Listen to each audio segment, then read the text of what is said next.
What's up, everyone, and welcome back to another New Comic Book Day haul. I'm your host, AR Comics, and today I'm going to be going over my top 10 list for New Comic Book Day, June 16th, 2021. We had some heavy hitters come out this week. Marvel had Venom 35 come out, another Stillwater issue, Berserker issue number 3, and so many other good issues. But before I get started off on my top 10 list, if you are new to the channel, I drop weekly comic book content that'll keep you up to date on all of the latest releases. So if you don't want to miss out on this content, make sure you hit the subscribe button down low and the little bell to get notified. Every time I drop new content, you won't regret it. And now, without further ado, let's get started on this top 10 list. So I hope you all had a fantastic New Comic Book Day this week and you enjoyed all of the issues you picked up. I totally forgot to grab DC's new Static Shock series. When I got to my LCS and I saw the stack of books that was waiting for me, I was just so hyped up to get home and start reading. It totally slipped my mind, but I am going to go back and grab it. If you did read it this week, let me know what you thought about it down low. But as far as this week goes, I did pick up 11 total issues. One of them did not make the cut. I'm going to be keeping that review a little bit shorter, as I always do. And before I get started on these reviews,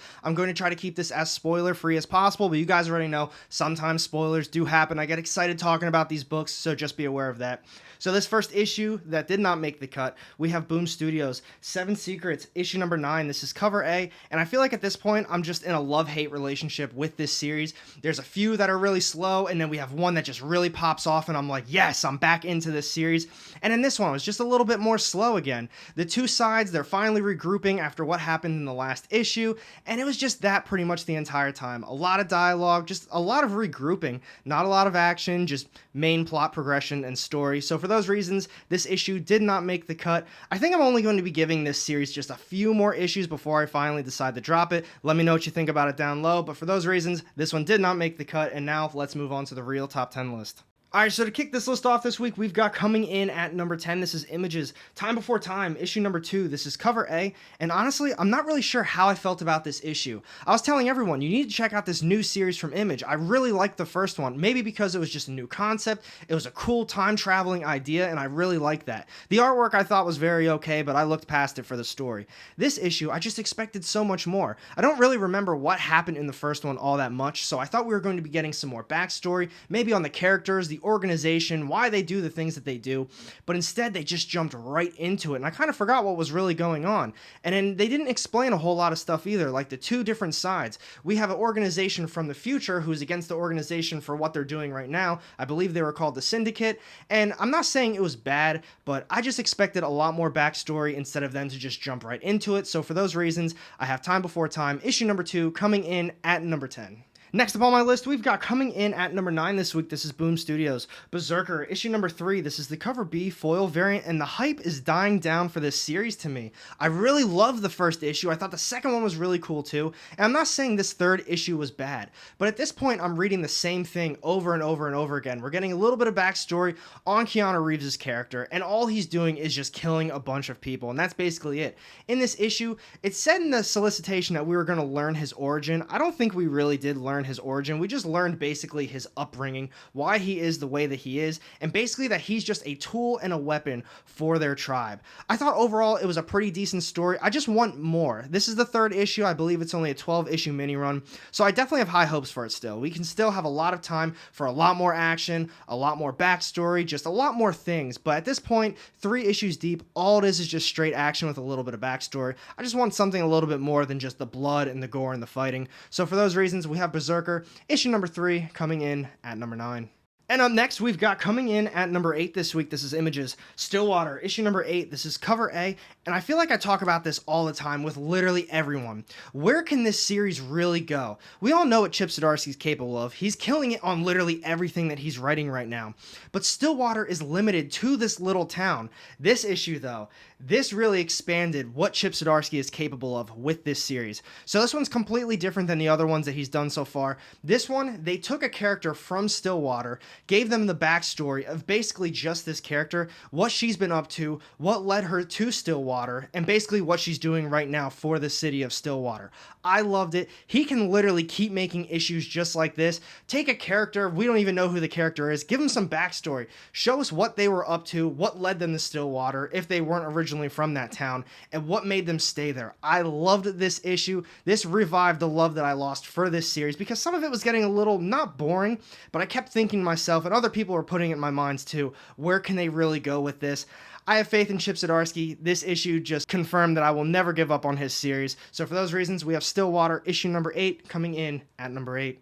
And now, we've got coming in at number 7 this week, this is Images, Ultra Mega, issue number 4. This is cover A, and I've talked about this one a lot too. I really loved the first issue. This was definitely a fresh series for me. I love the artwork, I love the story itself, but then when I read issue number 2, I really wasn't that big of a fan of it, and I think that's just because it was me.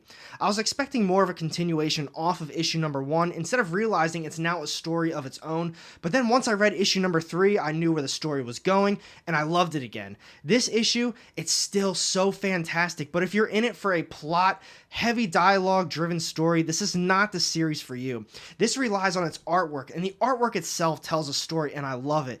The characters, the way they're drawn, the gore, the blood, the violence. I'm such a big fan of this series. I cannot wait to see where they go with this one. This is going to be a little bit of a spoiler. This was in the solicitation too, but we were anointed a new Ultra Mega in this one. I can't wait to see the badass things that he does in the next couple issues. So for those reasons, we have Ultra Mega issue number 4 coming in at number 7. Next up, we've got coming in at number 6 this week, this is Marvel's Alien issue number 4. This is cover A, and I'm loving this series. This series is just getting better and better by the issue. So I might be a little biased with this one, so take this with a grain of salt, but if it's got Alien, Predator, Terminator, any monster like that on it, I'm pretty much guaranteed to love it. It's just my thing. It's right up my alley. It's the stuff I really like to read. So reading this series right now, it reminds me as if I'm watching an Alien movie. It's creepy. It's mysterious. It just gives that dark vibe. There's action, violence, gore. I am loving everything about it, and each issue is just getting a little bit deeper into the story. We're learning more about these characters. We're getting to see more of the aliens and just how they're interacting with the survivors right now. I cannot wait to see where they go with the rest of this series because each issue is just getting bigger and bigger. So for those reasons, we have Alien issue number 4 coming in at number 6. And now we're down to the top 5 issues of the week. We have coming in at number 5 this week, this is Images, The Silver Coin, issue number 3. This is cover A, and I'm loving this series. Nothing is going to top that first issue, though. That issue, I still think about it all the time. Hell, even as I'm reading this issue, I was thinking about that first one and how I can make comparisons. But that issue was just perfect in its own little way. This issue follows the same concept of the other two. It's just basically its own story. The only thing that's the same is the silver coin. I like this story a lot more than the second one. The second one was really good too, though. This is going to be a little bit of spoilers. So it starts off, we have some teenagers. They pretty much commit a murder, and that's how they get a hold of this silver coin. I'm not going to talk about what happens in between, but basically the holder of this coin, she becomes possessed in this one, and she just starts doing all of this violent stuff. And then something big happens towards the end too. I want to know who that character is. I hope they continue that in the Silver Coin series. So for those reasons, we have the Silver Coin issue number 3 coming in at number 5.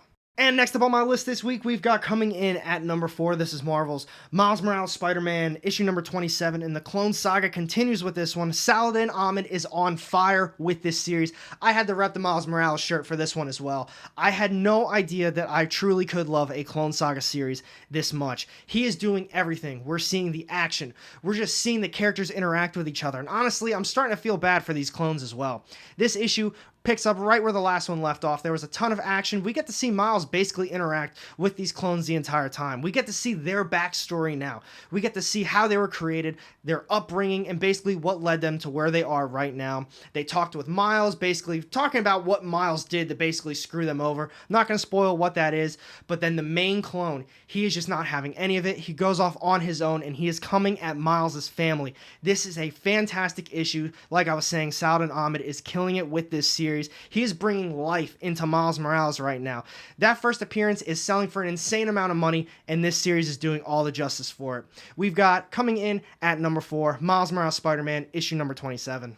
Next up on my list, we've got coming in at number 3 this week, this is Boom Studios, The Many Deaths of Lila Starr, issue number 3. This is cover A, and every time I finish up one of these issues, I continue to feel it right here in my heart.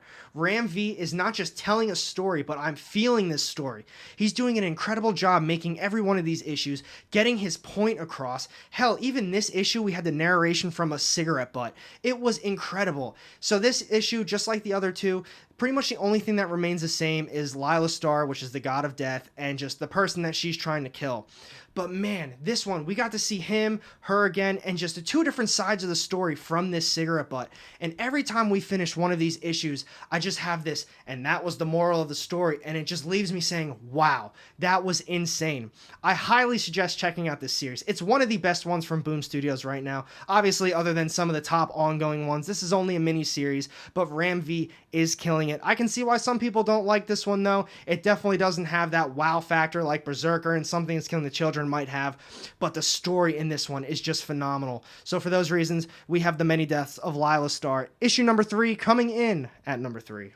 And here we go. We're down to the top 2 issues of the week. We have coming in at number 2 this week. This is Images, Radiant Black, issue number 5. This is cover A, and this issue picked up right where the last one left off, and it did everything that it needed to do. Everyone that I talked to said, man, I hope they continue on with that. I hope they just bring the power and the action that it's supposed to, and it did. Immediately, we see what happened to Nathan in the last issue. We have the new Radiant Black. He jumps off. He starts doing his thing, and so many things happen from there. We get some action. We get a lot of plot progression as well, and they leave us on a massive cliffhanger. I'm kind of getting some not Power Ranger vibes from this one, but definitely some type of Power Ranger vibe right now. We don't know how many Radiant Blacks are out there. We don't know what this big nasty monster is that they're supposed to fight, but spoiler right here. There are more than just the 2 of these guys. It seems as though there's at least 2 more. They don't know how many others are out there, but they need to stop this massive force coming. I highly suggest reading this one, just like I said about Lila Starr. This is a fantastic series going on right now from Image. So for those reasons, we have Radiant Black, issue number 5, coming in at number 2. And this is it, my top read of the week. We have coming in at number 1 this week. I'm sure a lot of you have already guessed what this issue is going to be, but we have Marvel's Venom, issue number 35. This is the Jock cover. I love this cover. I was a big fan of this issue. I love the overall series, but before I get into that, I just want to say thank you so much, Donny Cates, for this incredible series of Venom. This is one of my all-time favorite characters, and I just want to say thank you so much for the time and the effort that you have put into this series. I love this character, and you've done such a great job with it. There were at times I questioned some of the arcs, the endings of some of the arcs, but the time that you put into it is all that matters, and you told a great story of Eddie Brock and Venom, and you made a lot of fans happy, so thank you again for that. Now, as far as this issue goes, this series goes, I loved it. I think they did such a great job with it. For this issue, the artwork, they changed it up a little bit periodically throughout the issue, more towards the middle. It stayed the same towards the end. I thought the ending itself, very predictable. I guessed that a very long time ago about that character. If you guys have read it, you know what I'm talking about. If you didn't read it, you still probably know who I'm talking about. I just think overall, you need to read this one for yourself. It was the closure we needed for this character. I cannot wait to see where they go with Venom as a character. I'm excited to see what Al Ewing does. I'm indifferent about his Immortal Hulk run right now. He started off very strong, kind of went a different direction than I was hoping, but I have faith he can do it very well. Donny Cates left him in great hands. So for those reasons, we have Venom, issue number 35, coming in at number 1. So those were all the books. What do you guys think about this week's top 10 list? Let me know down below in the comments section what your favorite issue of the week was. I love that Venom. There were so many other issues that I really enjoyed as well. I honestly had a very hard time putting some of these books in an order. Let me know down below which ones you love the most, which ones you think I missed out on. And thank you for watching this video. If you did enjoy it, make sure you hit that thumbs up button. And if you don't want to miss out on any of my upcoming content, go ahead and hit that subscribe button down low and the little bell to get notified. Every time I drop new content, you won't regret it. And I've got 2 more videos sitting off the side here with more of my comic book content. Click on one of those and I'll see you in the next one. Have a great day.